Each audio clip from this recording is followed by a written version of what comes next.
You ever hear about those cursed artifacts? The ones that seem to have a life of their own, bringing chaos and misfortune to anyone who possesses them. Well, let me tell you about my run-in with such a sinister relic, and how it turned my life into a waking nightmare. It all started innocently enough when I stumbled upon an old antique shop while on vacation in a quaint little town nestled in the mountains. The shop was a dusty, cluttered place filled with all sorts of odds and ends. As I wandered through the narrow aisles, my eyes landed on a peculiar item, a small ornate mirror tucked away on a dusty shelf. Now, I'm not usually one for antiques, but there was something about this mirror that drew me in. Its frame was adorned with intricate swirling patterns, and the glass seemed to shimmer with an otherworldly light. It looked like the kind of thing you'd find in a haunted mansion or a forgotten attic. As I picked it up, I couldn't help but admire the craftsmanship. The shopkeeper, an elderly woman with a stooped posture and rheumy eyes, shuffled over to me and said, "That mirror has a history, you know. It's said to be cursed." I chuckled at the notion of curses and asked her to tell me more. She explained that the mirror had belonged to a family with a dark past, a history of tragedy and misfortune that spanned generations. Supposedly, anyone who gazed into the mirror was cursed to relive their worst memories, their deepest fears brought to life before their eyes.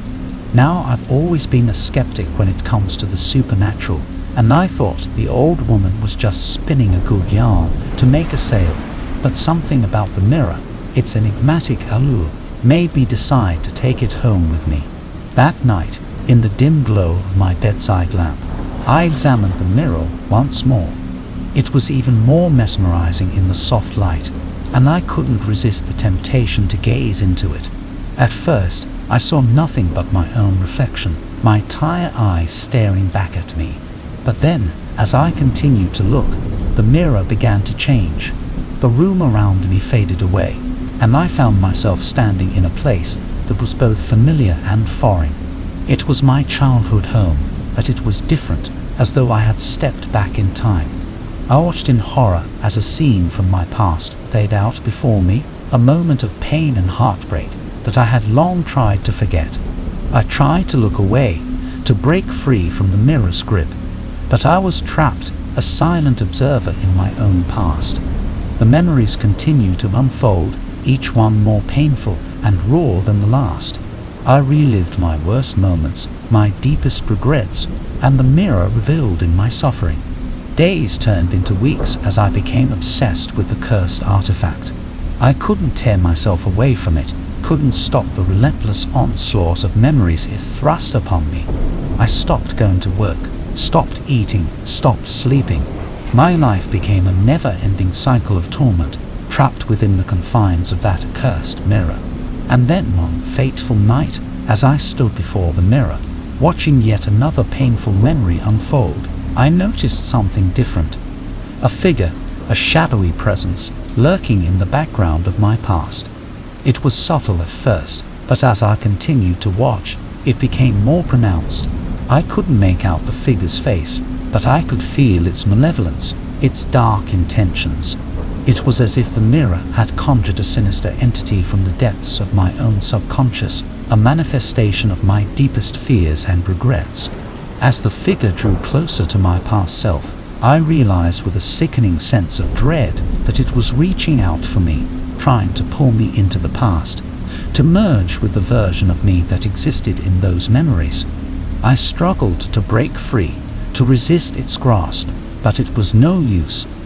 The mirror's power was too strong. In that moment, I had an epiphany. The mirror didn't just show me my past.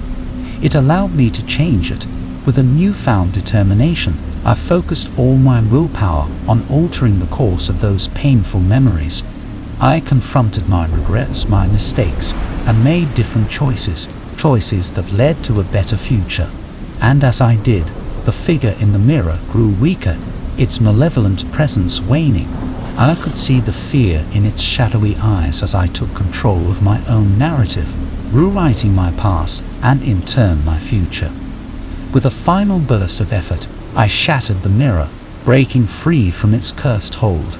I gasped for breath, sweat pouring down my brow, but I was victorious. The mirror was gone, and with it, the shadowy figure that had haunted my every waking moment. I learned a valuable lesson that day, dear reader. Curses may be real, but so is the power within us to confront our demons and rewrite our own stories. Sometimes, the greatest horrors we face are the ones that lurk within ourselves, waiting to be vanquished. So the next time you come across an antique shop and a mysterious artifact catches your eye, remember my story. And if you ever find yourself trapped in the past, know that you have the strength to change your own destiny. You ever get that eerie feeling when you walk into an old antique shop, like the walls are whispering forgotten secrets to you? Well, I experienced that, and it all started with a small statue. I was strolling through the narrow, cobbled streets of a quaint European town during a solo vacation, with no particular destination in mind. The town seemed frozen in time, steeped in history, and oozing with character. The antique shop I eventually found was the embodiment of that character. It was a small, dusty place filled to the brim with all sorts of relics from the past. Now, I'm not usually one to indulge in antiquing, but this little shop had a peculiar charm. As I meandered among the shelves cluttered with trinkets and curiosities, something caught my eye, a small obsidian statue of a jaguar. It was so intricately detailed that it looked like it had been carved by a master sculptor. I picked it up, and the weight of it felt comforting in my hand. The shop owner, a wizened old man with a twinkle in his eye, sidled up to me. He told me the statue was a rare find, said to be a relic from an ancient civilization, though he couldn't pinpoint its exact origins. He mentioned it was rumored to bring both good and bad luck to its owners, a kind of double-edged sword. I scoffed at the idea of an inanimate object holding any sort of power, but I couldn't deny the allure of the statue. So I decided to buy it and tucked it into my backpack. That night, back at my rented cottage, I placed the jaguar statue on a small wooden table by my bedside. The flickering candlelight cast eerie shadows on its obsidian surface, making it look almost alive. I didn't think much of it at first, but that night my sleep was restless. As I drifted into uneasy dreams, I became aware of a faint growling sound, like a distant thunderstorm rumbling on the horizon. My eyes snapped open, and I found myself staring at the jaguar statue. It was as if the shadows dancing across it had taken on a life of their own. The growling grew louder, more menacing. I tried to reach out and touch the statue, but my hand froze in midair. My heart pounded in my chest as I watched in horror as the jaguar's obsidian eyes began to glow with an unnatural, malevolent light. It felt like I was being drawn into those eyes, pulled into an abyss of darkness. The growling grew deafening, and suddenly, the room around me melted away. I was no longer in my cottage. I was standing in a dense jungle, the air thick with humidity and the deafening roar of unseen creatures. The jaguar statue had come to life, and it was perched on a moss-covered stone, its eyes locked onto mine. My instincts screamed at me to run, but my legs wouldn't budge. I was paralyzed, trapped in this nightmare. The jungle grew darker, and I heard the rustling of leaves, the ominous snap of twigs. I knew something was out there, lurking in the shadows. Then I saw it, a pair of glowing, predatory eyes, just like the jaguar's, stalking me from the undergrowth. Panic surged through my veins as the eyes drew closer, revealing the massive form of an actual jaguar, its fur glistening in the moonlight. It was the embodiment of primal, untamed fury. The jaguar lunged at me, and I braced for the impact, but instead of teeth sinking into my flesh, I felt a searing pain on my shoulder. My eyes flew open, and I found myself back in my cottage, the jaguar statue sitting innocently on the table. The growling had ceased, but my shoulder throbbed with agony. I reached for my shoulder and found a deep, bleeding gash. It was as if the jackal had attacked me in the dream and left its mark on my waking world. I couldn't wrap my head around it, but I knew one thing for sure. That statue was no ordinary artifact. Days turned into a blur of pain and paranoia. I couldn't sleep without the jackal statue invading my dreams, tormenting me with visions of that jungle and the lurking predator. I became obsessed with finding a way to break the curse, to rid myself of this malevolent object. Desperation led me to a local historian who specialized in ancient artifacts. When I showed him the statue, his eyes widened and he spoke of legends surrounding such cursed relics. He told me that some believed that destroying the object that held the curse's power could break it. So, with trembling hands, I smashed the jackal statue into pieces. The relief was immediate. The dreams ceased, and the growling that had haunted me was silenced. I thought I had finally escaped the grasp of the cursed artifact, that I was free at last. But that's when the unexpected twist came.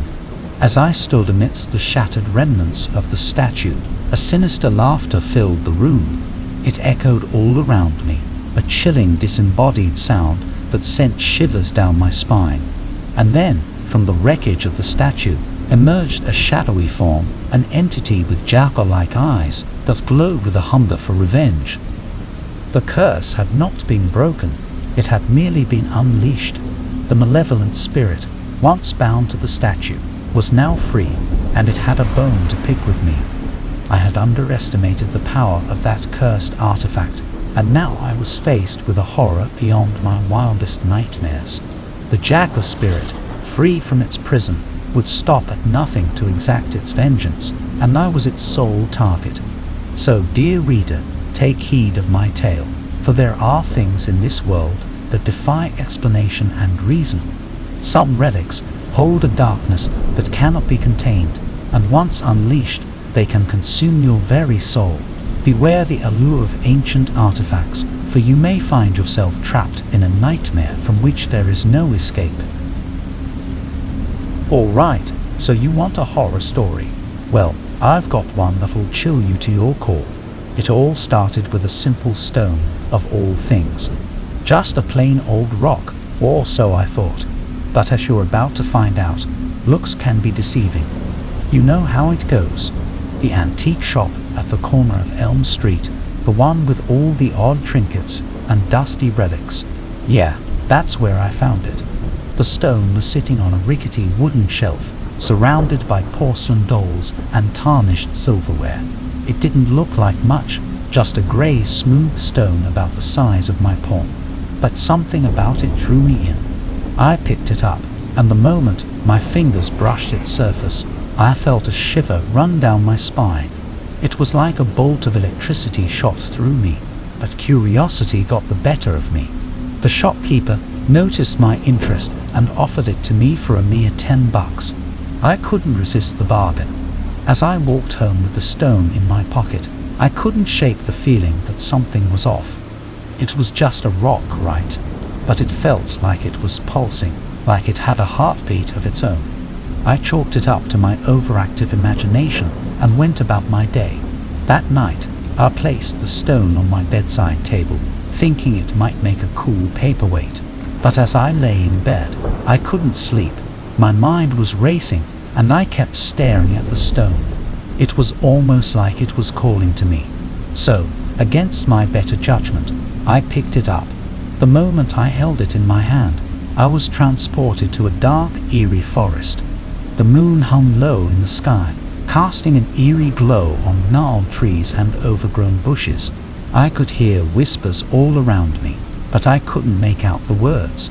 Panic surged through me as I realized I wasn't alone. I turned around, and there she was, a woman in a tattered, blood-stained dress. Her hair was matted with mud and leaves, and her eyes were empty voids. She reached out towards me, her fingers inches from my face. I stumbled back, dropping the stone, and in an instant, I was back in my bedroom, gasping for air. My heart pounded in my chest as I stared at the stone on the floor. What the hell had just happened? It felt so real, like I had been transported to another place. My mind raced with a million questions, but there was only one way to find out more. I had to pick up the stone again. I reached for it, and once more, I was plunged into that dark forest. The woman was there again, her eyes fixed on me, her mouth opening as if to scream. But no sound came out, just those chilling whispers that seemed to come from all directions. I stumbled back again, dropping the stone, and returned to my room. I was covered in sweat, my heart still racing. I had to know what was happening. Was I losing my mind? Was the stone cursed? I had to find out, so I picked it up again. This time, I was in a different place. It was a dimly lit room, and there was a man sitting at a desk covered in old books and scrolls. He was hunched over, scribbling furiously with a quill. I tried to speak to him, but my voice caught in my throat. He looked up, and his eyes were filled with terror. He whispered something, and suddenly, the room started to crumble around me. The walls cracked and shattered, and the man's frantic scribbling turned into a scream. I dropped the stone, and once more, I was back in my room, trembling. I couldn't take it anymore. The stone was clearly cursed, and I needed to get rid of it. But when I tried to leave my room, I couldn't. It was like an invisible force was keeping me inside. I was trapped with that accursed stone. I picked it up one last time, desperate to escape, but instead of transporting me to another place, it did something even more horrifying. It transported me to the past, to the very moment I had first picked up the stone in the antique shop. I watched in horror as my past self reached for the stone, completely unaware of the nightmare it would unleash. I tried to scream, to stop myself, but I was powerless. I could only watch as the cycle repeated over and over again. And that's where I am now, trapped in this never-ending loop, reliving the same terrifying moments again and again. The stone is my prison, and there's no way out. I can't warn anyone, can't escape. All I can do is hope that someone, someday, will break this curse and set me free. So, my friend, if you ever come across a seemingly innocuous stone in an antique shop, remember my story, and whatever you do, don't pick it up.